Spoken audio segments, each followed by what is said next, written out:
예, 이제 하나님 말씀 같이 보도록 하겠습니다. 이 아침에 주시는 하나님 말씀은 요한계시록 1장 4절부터 8절입니다. 말씀 받으실 때 자리에서 기립하셔서 말씀 받았으면 좋겠습니다. 제가 봉독합니다. 요한은 아시아에 있는 7교회에 편지하노니 이제도 계시고 전에도 계셨고 장차 오실 이와 그의 보좌 앞에 있는 7영과 또 충성된 증인으로 죽은 자들 가운데서 먼저 나시고 땅의 임금들의 머리가 되신 예수 그리스도로 말미암아 은혜와 평강이 너희에게 있기를 원하노라.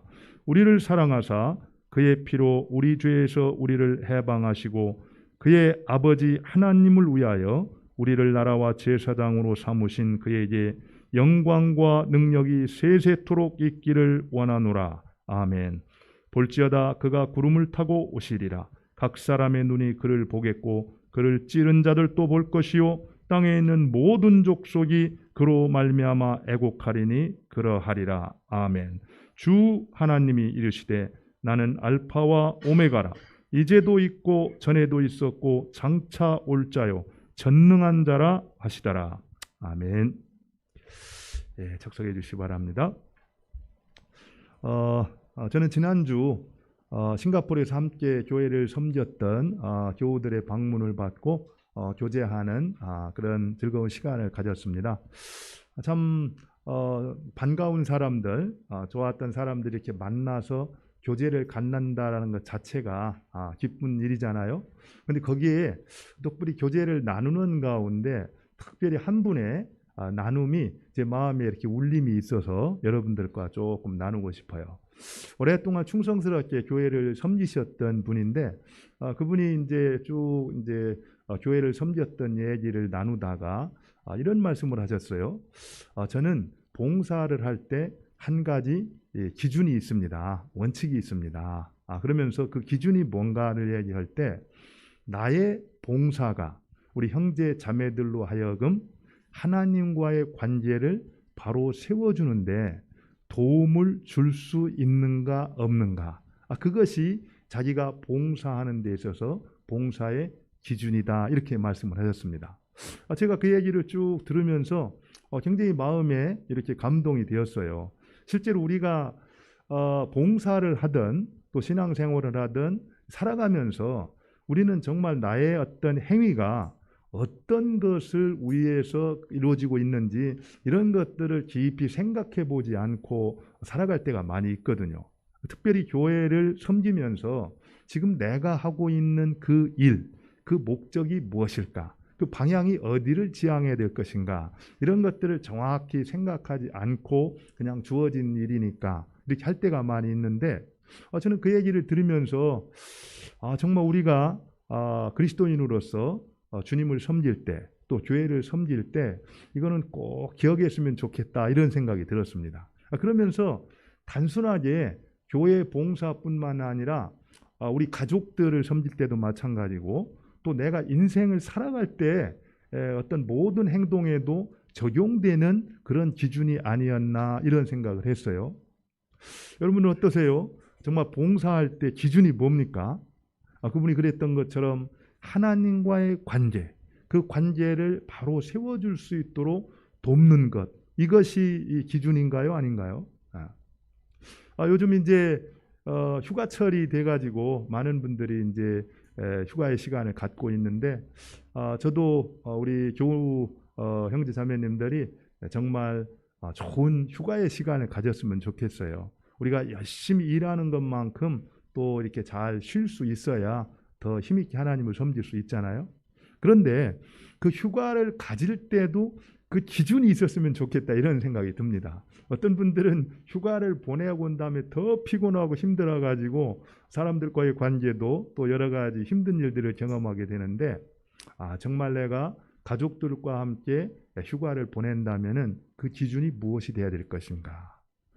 정말 가족들하고 함께 그동안엔 바쁘게 일어나라고 그런 시간을 갖지 못했었는데 이번 휴가 시간을 통해서 가족들과 함께 보내면서 그 가족의 구성원으로 하여금 하나님과의 관계를 든든하게 세워갈 수 있는 그것이 우리의 휴가의 어떤 기준이 된다라고 하면은 휴가를 마치고 돌아왔을 때 이제 가족들과의 관계도 아름답게 회복될 뿐만 아니라 가족들 모두가 하나님과의 관계도 아름답게 회복되어져서 이 땅 위에서 더 든든하게 정말 행복한 가정을 세워갈 수 있지 않을까, 이런 생각을 해봤습니다. 이 시간에요, 설교를 들을 때도 그랬으면 좋겠어요. 저도 설교를 준비하면서 그런 마음으로 준비를 했습니다. 이 설교를 듣는 분들이 설교를 들으면서 하나님과의 관계를 바로 세울 수 있었으면 좋겠다. 나는 어떻게 설교를 통해서 그 일을 감당할 수 있을 것인가, 그런 생각을 했는데 우리 모두 이 시간 말씀을 듣는 가운데 이 시간을 통해서 어떻게 하나님과의 관계를 바로 세워갈 것인가, 이런 마음으로 오늘 말씀을 들었으면 좋겠습니다. 이제 오늘 말씀은 지난 시간에 이어서 이제 계시록 서론 부분을 다루고 있는데요. 지난 시간 우리는 이 계시록의 성격을 얘기하면서 한 3가지 정도로 소개를 했어요. 계시록은 묵시다. 다시 말하면은 문학장르로는 바로 묵시의 어떤 형태로 쓰여졌다라는 걸 봤고, 또 한 가지 계시록은 예언의 말씀이다.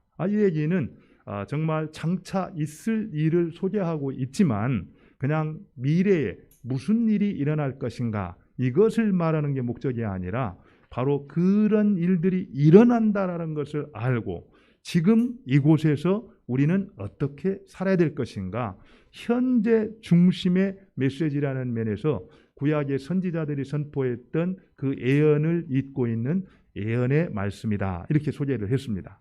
이제 오늘 내용을 볼 것 같으면은 또 묵시요 예언이면서 동시에 뭐라는 걸 알 수 있습니까? 구체적으로 7 교회에게 보내졌던 편지였다라는 걸 알 수 있어요. 편지. 그럼 우리가 알다시피 편지는 분명히 수신자가 있고 어떤 자가 있습니까? 발신자가 있어요. 그리고 그 편지를 통해서 좀 이렇게 말하고 싶은 어떤 이 계획들이 있는 겁니다. 그런 의미에서 이 시간 한번 그 편지로서의 계시록을 한번 잘 살펴보는 그런 시간이 됐으면 좋겠습니다.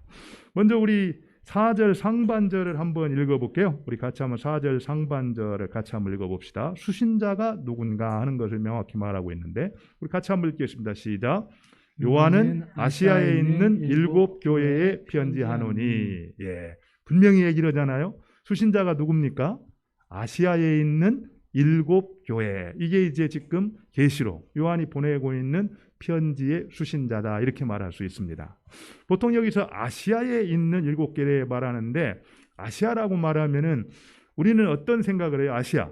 그러면 대륙으로서 아시아 대륙을 생각하잖아요. 그죠? 근데 1세기 당시에 신약 성경에 나오는 아시아는 항상 어디를 말했냐면은 지금의 터키 지역에 있는 소아시아. 다시 말하면은 로마의 관할 점령지로서의 아시아를 이야기하고 있는 겁니다. 바로 그 아시아에 있는 어떤 교회?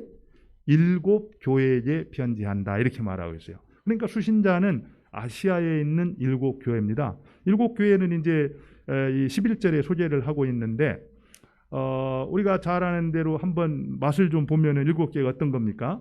에베소, 서머나, 버가모, 두아드리아, 사데, 빌라델피아, 라오디게아, 이렇게 7 교회가 있어요.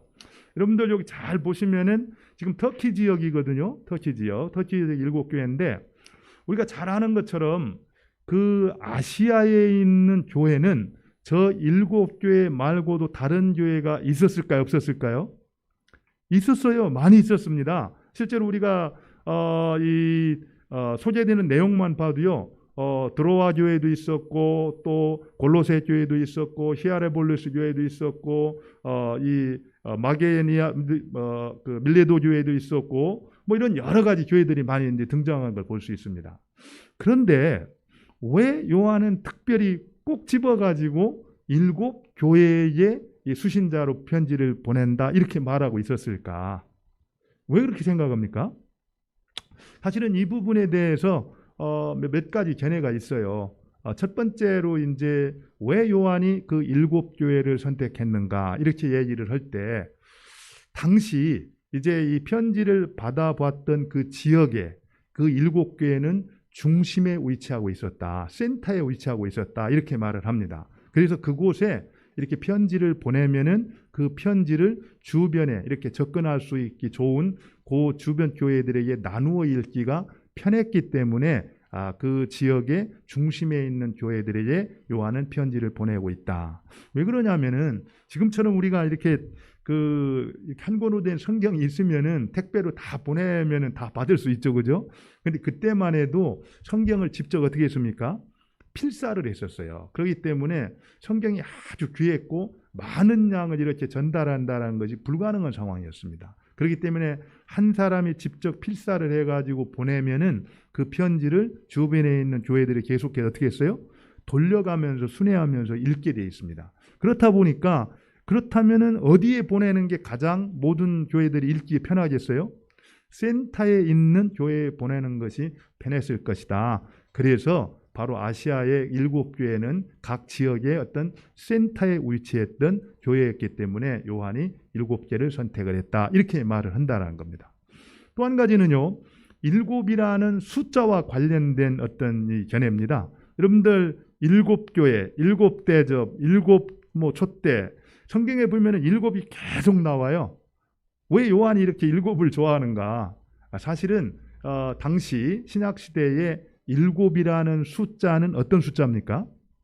완전수였어요. 조금도 부족함이 없는 완전하고 거룩한 수. 이 완전수가 바로 7이었습니다. 그렇기 때문에 7교회 이렇게 말을 하는 것은 결국 이 교회 전체를 이제 말하는 것이다. 그러니까 처음부터 7교회에게 이렇게 편지를 보냈다. 이 얘기는 요한은 이 편지를 모든 교회에게 보내고 있는 것이다. 이렇게 말을 한다라는 겁니다.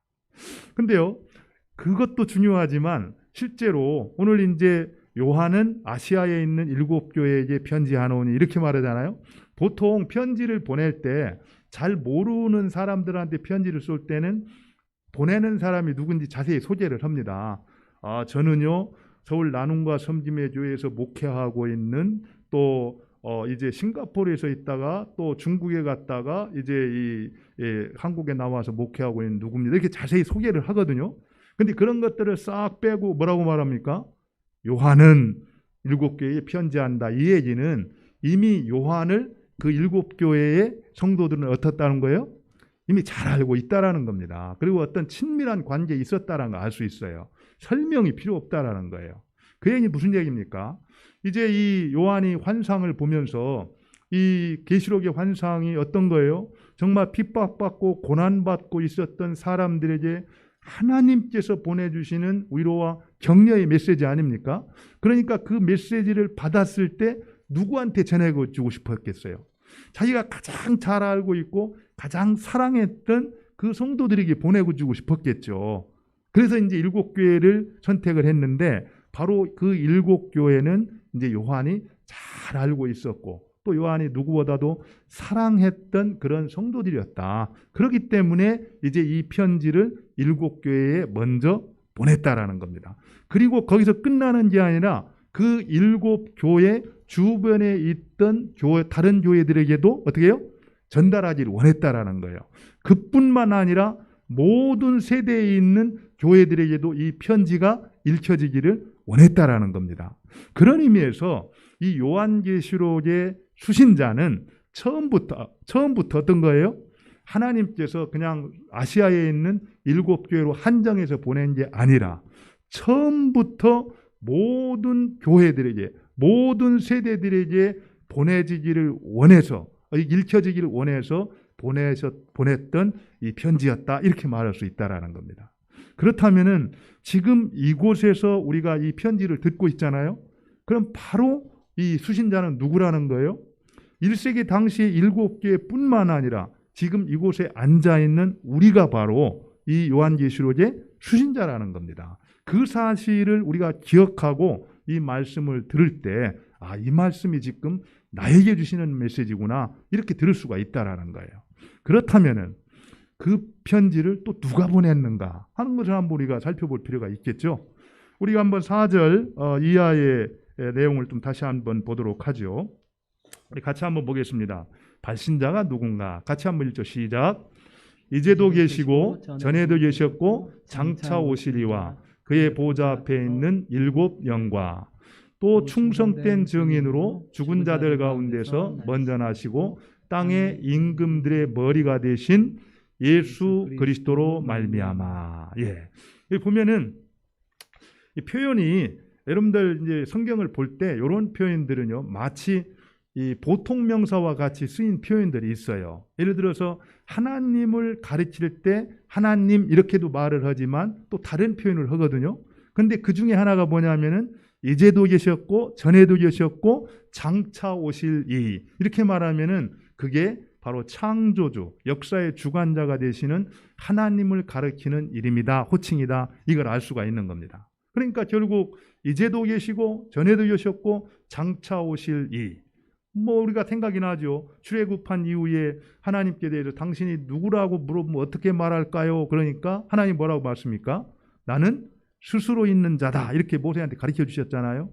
스스로 있는 자기 때문에 이제도 계시고 전에도 계셨고 장차 오실 이 항상 영원히 존재하시는 분. 그분이 바로 이스라엘의 하나님이었고 바로 이 땅 모든 백성들의 하나님이 되시는 성부 하나님이다. 이것을 이제 표현하고 있는 겁니다. 그 다음에 또 뭐라고 말하고 있습니까? 그의 보좌 앞에 있는 일곱 영. 이거는 조금 특별한 이제 표현이에요. 우리가 이 부분에 대해서 좀 정확히 이해할 필요가 있는데 이제 하나님 아버지가 있고 보통 우리가 삼위일체 하나님을 얘기할 때는 성부, 성자, 성령 이렇게 말하거든요. 근데 오늘 보면 조금 순서가 바뀌었죠. 성부, 성령, 성자 이렇게 표현을 하고 있는데 바로 그의 보좌 앞에 있는 일곱 영. 결론적으로 말하면 이것은 성령을 가리키는 겁니다. 그런데 왜 성령을 그의 보좌 앞에 있는 일곱 영이다 이렇게 표현하고 있는가? 앞에서 제가 말씀드렸죠. 일곱이라는 숫자가 어떤 숫자라고 있습니까? 완전수라고 있잖아요. 완전하고 흠이 없고 거룩한, 완벽한 그리고 온전한 수를 일곱이라고 말하는데 결국 그 영이 어떤 영이냐면은 완전하고 거룩한 영. 그래서 성령을 바로 일곱 영 이렇게 표현을 한 겁니다. 그래서 그의 보좌 앞에 있는 일곱 영과 이렇게 말한 것은 성령 하나님을 가리키고 있다라는 거예요. 그 다음에 이제 나오는 표현을 보면은요, 충성된 증인으로 죽은 자들 가운데서 먼저 나시고 땅의 임금들의 머리가 되신 이렇게 세 가지로 말하고 있어요.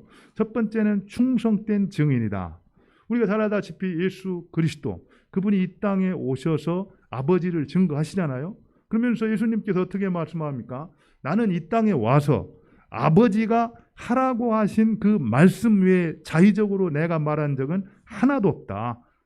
언제나 하나님 아버지께서 내게 주신 말씀만 나는 증거했다. 이렇게 말하잖아요. 신실한 충성된 증인이신 예수 그리스도를 얘기하는 겁니다. 그 다음에 뭐라고 말하고 있습니까? 죽은 자들 가운데서 먼저 나시고 이제 예수 그리스도의 부활을 말을 하는 거죠. 가장 먼저 예수님께서 어떻게 했습니까? 십자가에 못 박혀 죽으셨다가 부활하셨잖아요. 그것을 이제 우리가 죽은 자 가운데서 먼저 나시고 예수님의 이 부활의 주님을 이제 표현하는 내용이고요. 그 다음에 뭐라고 있습니까? 땅의 임금들의 머리가 되신.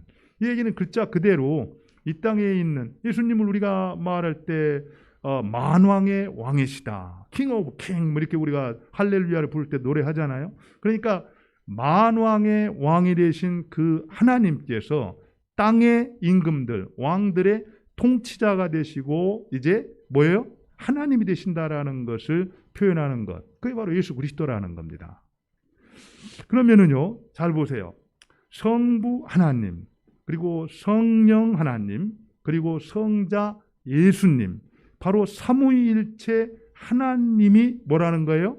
이 서신의 발신자가 된다라는 거예요. 실제로 이 편지를 손으로 기록한 것은 요한이었지만 정작 이 계시록의 내용의 원저자는 하나님이시고 그 하나님, 삼위일체 하나님께서 일곱 교회들에게 이 서신을 보내고 있다. 이걸 우리가 알아야 된다는 겁니다.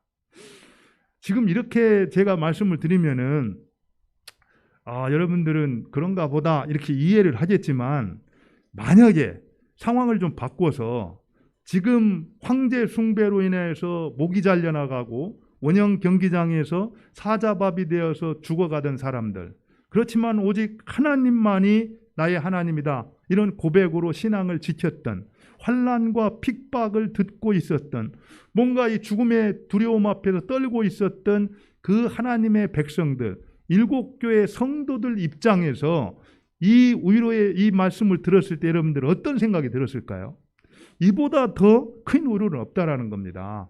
전능하신 하나님, 그리고 항상 우리와 동행하시는 성령님, 그리고 나를 위해서 죽고 살아나신 예수 그리스도, 그분이 지금 나와 함께하고 있다라는 그 인사말을 이렇게 교인들이 들었을 때 그들 마음 가운데 얼마나 큰 격려와 위로가 됐겠습니까?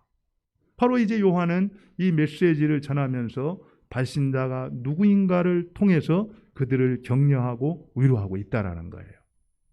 그런데요, 위로를 하면서 그들에게 축복한 2가지가 있어요. 이제 이 발신자를 소개하면서 축복한 내용 2가지가 있는데 어떤 내용입니까? 그 다음 내용을 보면은 바로 금방 4절 거기 보면 뭐라고 있습니까? 예수 그리스도로 말미암아 뭐라고 있어요? 은혜와 평강이 너희에게 있기를 원하노라, 이렇게 말하고 있습니다. 지금 이제 발신자를 소개하면서 삼위일체 하나님께서 이제 편지를 받고 있는 7교회 성도들을 축복하는데 어떤 내용으로 축복하고 있어요? 은혜와 평강을 그들에게 부어주면서 이제 축복을 하고 있다라는 겁니다. 사실 은혜와 평강, 성경을 보면은 늘 인사말에, 편지의 인사말에 바울이 소개하고 있는 거기도 하죠. 이 얘기는 하나님의 백성들이 다른 거는 몰라도 이거는 늘 꼭 필요하다라는 겁니다. 실제로 우리 은혜와 평강이 필요하지 않은 사람이 있을까요? 은혜는 뭡니까? 은혜가 뭐죠? 은혜가 카리스, 이렇게 얘기를 하는데, 은혜는요, 받을 자격이 없는 사람에게 하나님이 거저주시는 사랑, 선물, 이것을 은혜다, 이렇게 말할 수가 있습니다. 그리고 평강은 뭡니까? 평강. 보통 우리가 샬롬 이렇게 얘기를 하는데, 이 평강이라는 것은 결국 죄로 하나님과 깨졌던 관계가 회복되면서 그 심령 가운데 하나님이 부어주시는 선물, 이것을 평강이다, 이렇게 말을 해요. 그러니까 지금 하나님께서 이 두려움과 공포 가운데 떨고 있는 초대 그리스도인들, 그들에게 가장 필요한 것이 뭐라고 본 거예요? 주님께로부터 오는 은혜와 평강, 이것이야말로 그들에게 그 어떤 것보다도 중요하기 때문에 그것을 지금 축복해 주고 있다라는 겁니다. 우리가 우리 초대 그리스도인들만 그런가요? 지금 우리는 어떤가요? 우리도 사실 이 코로나 팬데믹으로 인해서 굉장히 힘든 그런 시간들을 이제 걷고 있잖아요. 물론 이제 이 팬데믹 때문에 덕보고 더 이렇게 잘 사는 사람도 있어요. 사실 지금 이 팬데믹 때문에 양극화가 더 심해진다고 그러잖아요. 근데 실제로요, 제가 지난주에도 이렇게 차를 타고 라디오 방송을 듣다가 어떤 사회학자가 나와서 이 코로나 블루, 이 코로나 시대의 어떤 온 국민이 어떤 이 우울증, 이 영향을 받는다는 내용을 보면서 특별히 청년들 가운데 청년 자살자들이 이렇게 늘어나는 그런 내용들을 쭉 소개를 하는 걸 보면서 정말, 근데 사실은요, 이런 게 그때 당시도 중요하지만 이런 일이 항상 큰 재난이 있으면은 한 2년, 3년 지난 다음에 그 효과가 나타난다라는 거예요. 그래서 더 심각한 일들이 벌어진다라는 겁니다. 근데 지금 당장도 마찬가지예요. 우리가 직접 피부로 이렇게 절절히 느끼는 사람도 있을지 모르지만 그렇지 않는 사람도 있을지 모르지만 실제로 이제 굉장히 힘든 두려움과 불안 가운데 지내는 분들이 있어요. 그러면 그 두려움과 불안 가운데 있는 우리에게 무엇이 필요할까? 저는 오늘 사도 요한을 통해서 우리에게 주시는 그 은혜와 평강, 이것이 지금 이곳에 있는 우리에게도 필요하다. 저는 그렇게 생각을 합니다. 우리가 다른 게 필요한 게 아니라 그런 것들이 은혜와 평강으로 우리의 마음이 사로잡혀 있을 때 다른 것들은 얼마든지 우리가 극복해낼 수 있는 문제라는 겁니다. 그러나 마음에 평강이 없고 은혜가 없으면은 다른 것이 아무리 충족된다 할지라도 우리가 행복하다 그러면서 이 때를 넉넉히 걸어가기가 어렵다라는 거예요. 실제로 저는 오늘 말씀을 듣는 우리 마음 가운데 우리 하나님께서 은혜와 평강을 부어주시기를 원합니다. 실제로 이 은혜와 평강, 특별히 평안, 이것을 사모할 때 하나님께서 우리에게 충만히 부어주시는 걸 볼 수 있어요. 여러분 잘 아시는 대로 팡세라는 책을 썼던 이 파스칼이 이런 고백을 했잖아요. 모든 사람은 영적인 동물이다. 그리고 그 모든 사람 안에 하나님께서는 하나님만이 채울 수 있는 빈 공간을 만들어 놓으셨다. 이렇게 말씀하고 있습니다. 그리고 똑같이 어거스틴이 뭐라고 말하냐면은 내가 주님 품에 안기기까지 나에게는 결코 참된 안식이라는 것은 경험할 수 없었다. 이렇게 얘기를 합니다. 무슨 얘기입니까? 모든 인간에게는 하나님만이 채울 수 있는 빈 공간이 있는데 그 빈 공간이 하나님으로 채워질 때 그때서야 비로소 우리는 참된 안식을 누릴 수가 있고 평안을 경험할 수가 있다라는 겁니다. 그 평안을 경험하는 자가 안정감을 가지고 이 땅 위에서 하나님이 기뻐하는 그 길을 걸어갈 수가 있다라는 거예요. 이 시간에 정말 우리 모두가 하나님 내게도 그 은혜와 평강을 충만케 허락해 주시기를 원합니다. 그것을 가로막고 있는 것들을 내가 고백하고 또 내려놓겠습니다. 그때 성령께서 충만히 임하셔서 나로 하여금 평안케 해주십시오. 이런 기도가 우리한테 있었으면 좋겠어요. 그러면은요, 이 안부를 전한 다음에 이제 이 사도 요한은 정말 이 계시록을 통해서 하고 싶었던 주제를 이제 건드려요. 이제 꺼냅니다. 소개를 해요. 이제 사도 요한이 그 주제를 이제 소개를 하는데 우리 한번 그 내용을 보도록 하죠. 예수님께서 우리를 통해서 행하셨던 일이 무엇인가? 한번 5절 하반절부터 6절을 보겠습니다. 같이 읽겠습니다. 시작. 우리를 사랑하사 그의 피로 우리 죄에서 우리를 해방하시고 그의 아버지 하나님을 위하여 우리를 나라와 제사장으로 삼으신 그에게 영광과 능력이 세세토록 있기를 원하노라. 여기서 보면은 사실 제가 첫날 이 계시록의 핵심은 복음이라고 했잖아요. 그죠? 그리고 이 복음의 핵심은 예수 그리스도라고 했습니다. 그런데 바로 서론에서 예수 그리스도 그분께서 우리를 위해서 행하신 일이 무엇인가를 소개하면서 그분을 높이고 찬양하는 걸 볼 수 있어요. 저는 이 시간에 우리 집사님 찬양 선곡에도 그런 일이 있었지만 정말 우리가 이 계시록 말씀을 듣는 가운데 군데군데 정말 어린 양 예수께서 우리를 위해서 행하셨던 일들이 나타날 때마다 그 어린 양 예수를 좀 높이고 찬양하는 그런 시간이 있었으면 좋겠어요. 이 시간에도요, 오늘 이 말씀을 보니까 우리를 사랑하사 그의 피로 우리 죄에서 우리를 해방하시고 그의 하나님 아버지를 위해서 우리를 나라와 제사장으로 삼으신 뭡니까? 그에게 뭡니까? 영광과 능력이 세세토록 있기를 원하노라. 이렇게 되면은 좀 박수가 한번 나와야 되는 거 아니에요? 한번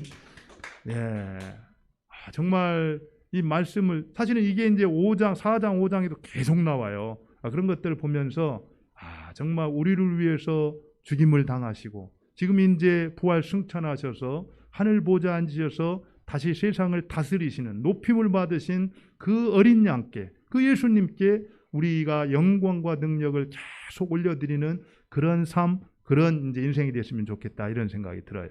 근데 여기서 보면은요, 여기 내용을 보면은 우리가 시제를 좀 정확히 이해할 필요가 있는데요.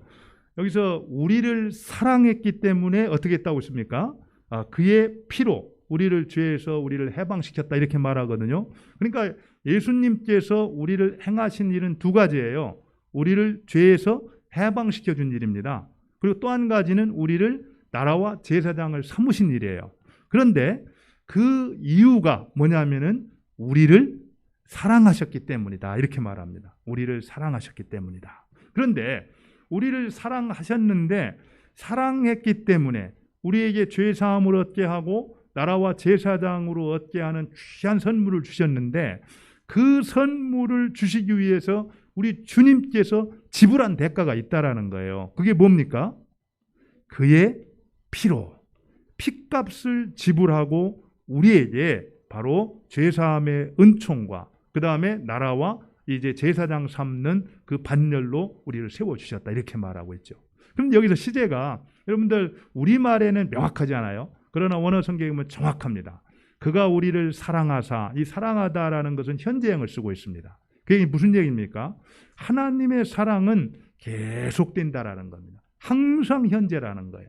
그리고 또 한 가지요, 우리를 죄에서 해방하셨다. 이 부분은 여기서는 우리는 하시고 이래서 명확하지 않는데 원어에 보면은 과거 부정 시제를 쓰고 있습니다. 과거 부정 시제는 헬라어에서 뭘 말하냐면은 과거에 완성된, 성취된 행위를 말할 때 사용하는 단어예요.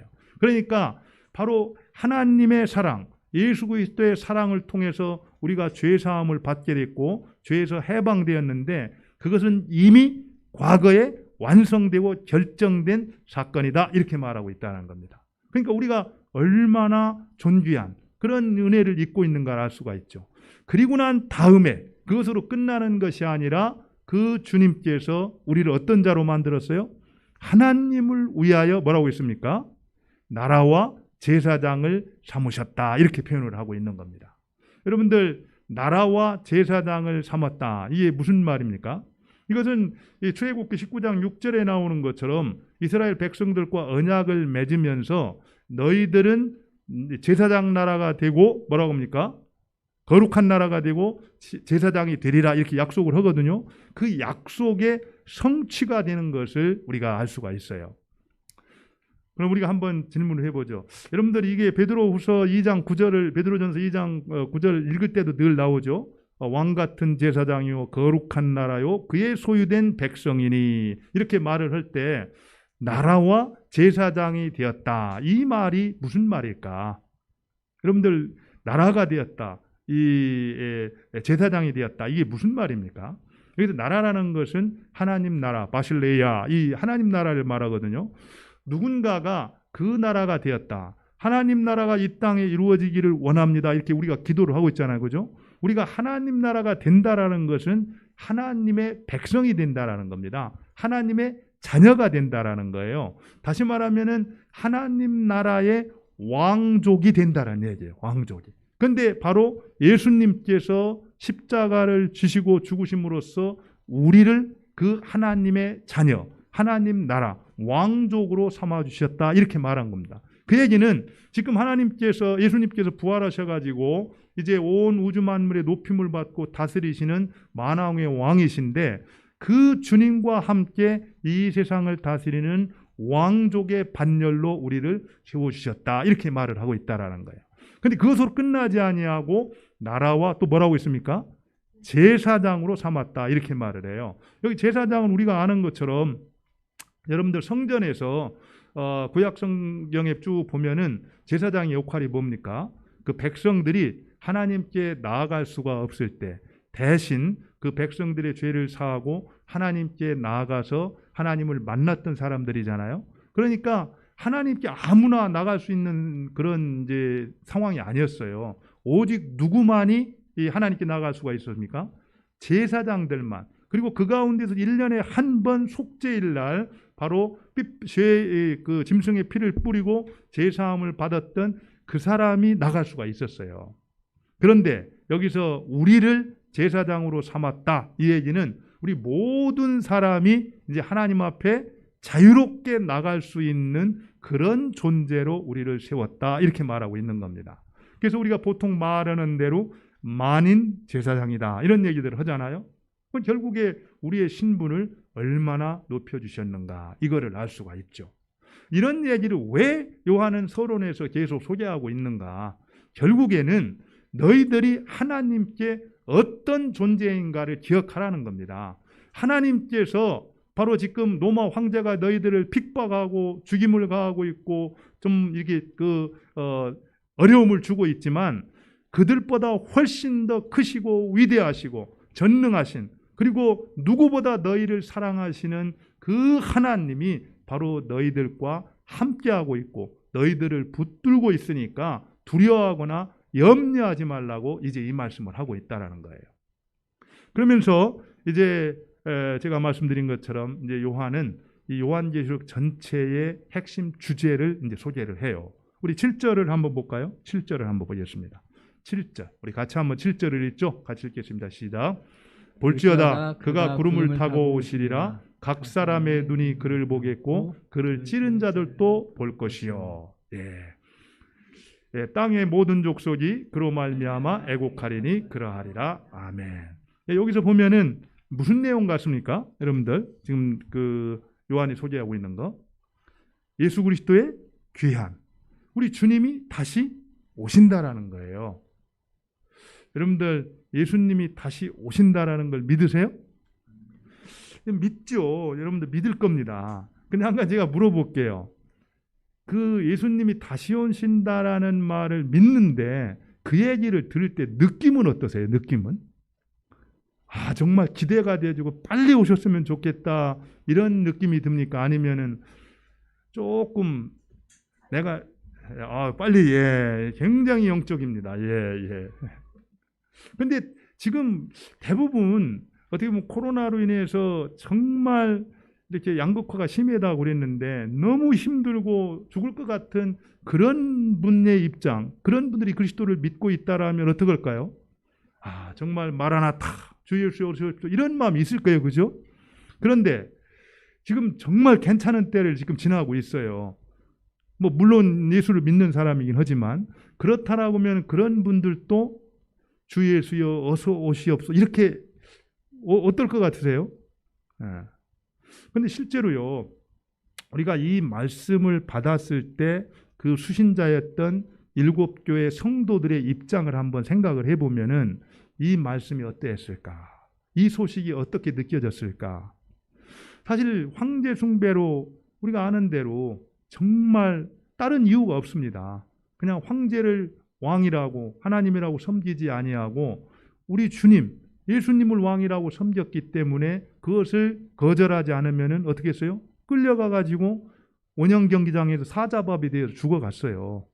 그리고 화형대에서 불사름을 당했습니다. 그런데 그런 상황에 있었던 초대 그리스도인들, 그들에게 바로 예수님이 다시 오신다라는 그 소식, 그것이 어땠을까요?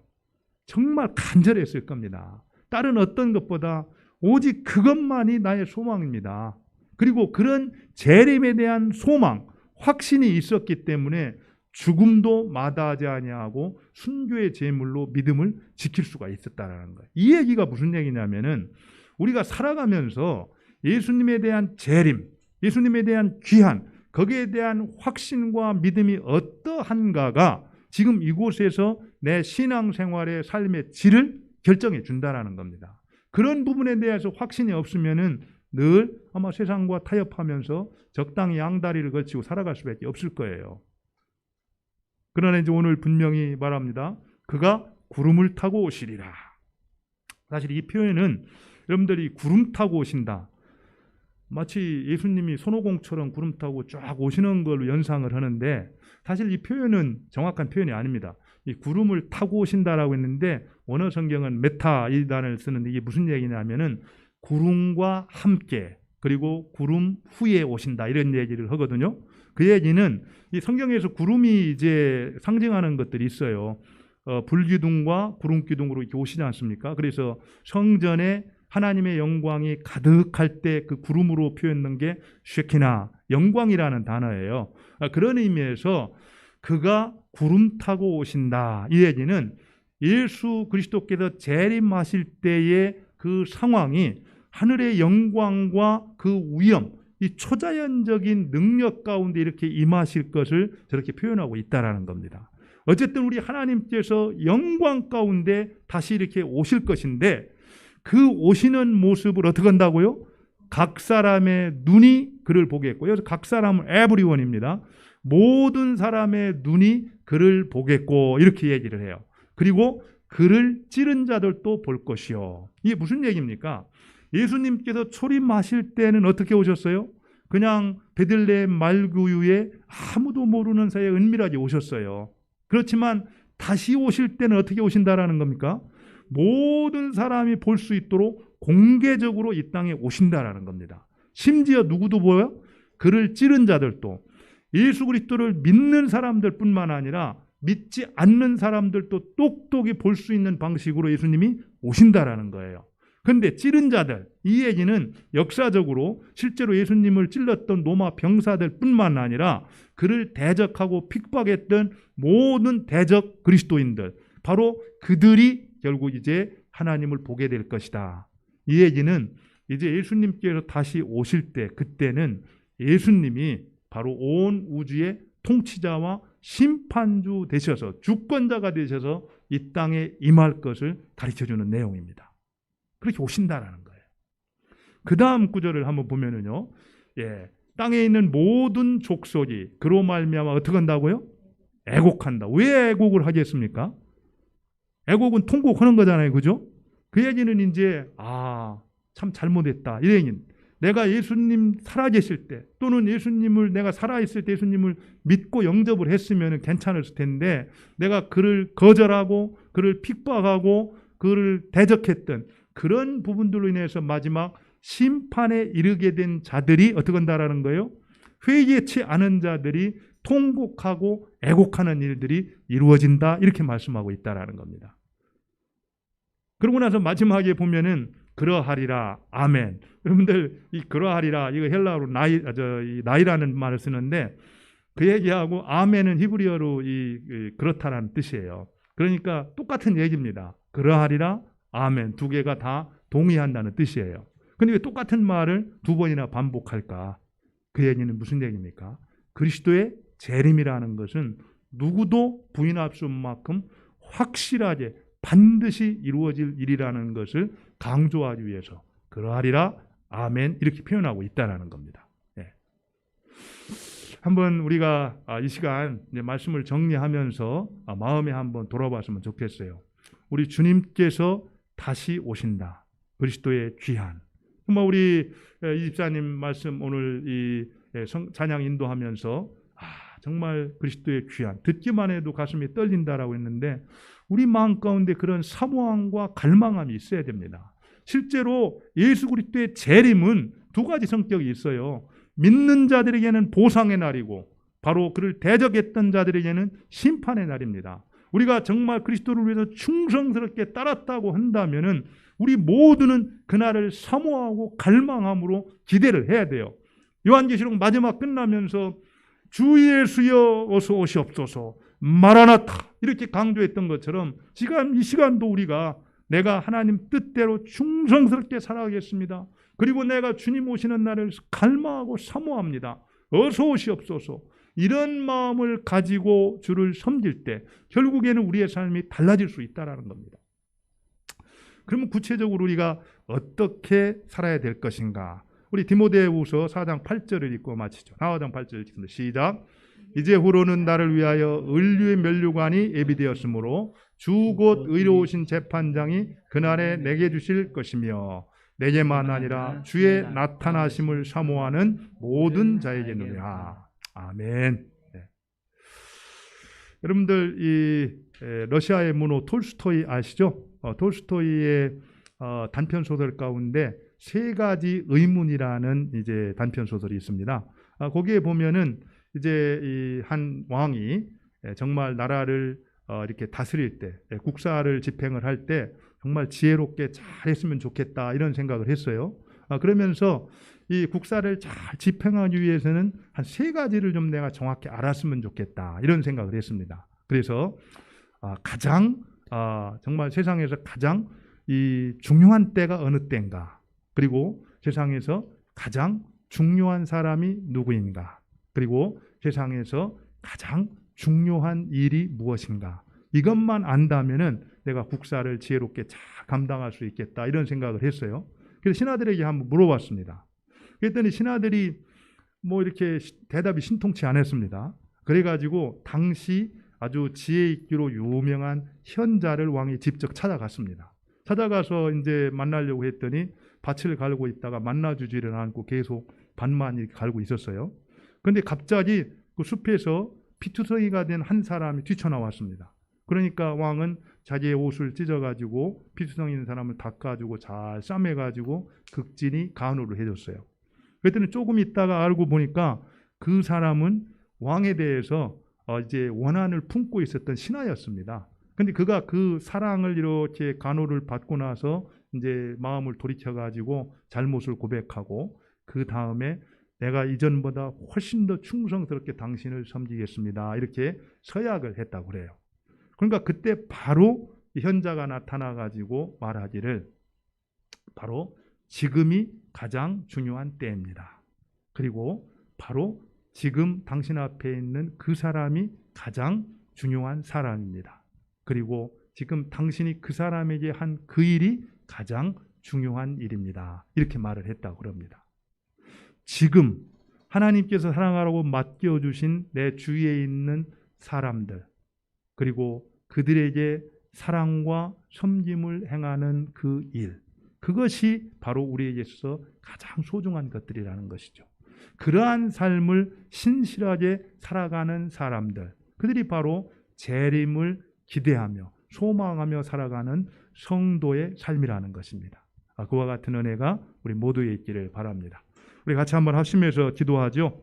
오늘 말씀을 생각하면서 정말 주님께서 다시 오시마 약속을 했는데 그 재림, 예수 그리스도의 귀환 앞에서 나는 어떻게 살 것인가? 하나님, 나를 새롭게 해주시고 재림을 소망하는 반듯한 삶을 살게 하여 주옵소서. 또 우리 코로나를 위해서 같이 한번 합심해서 기도하도록 하겠습니다. 같이 기도합니다.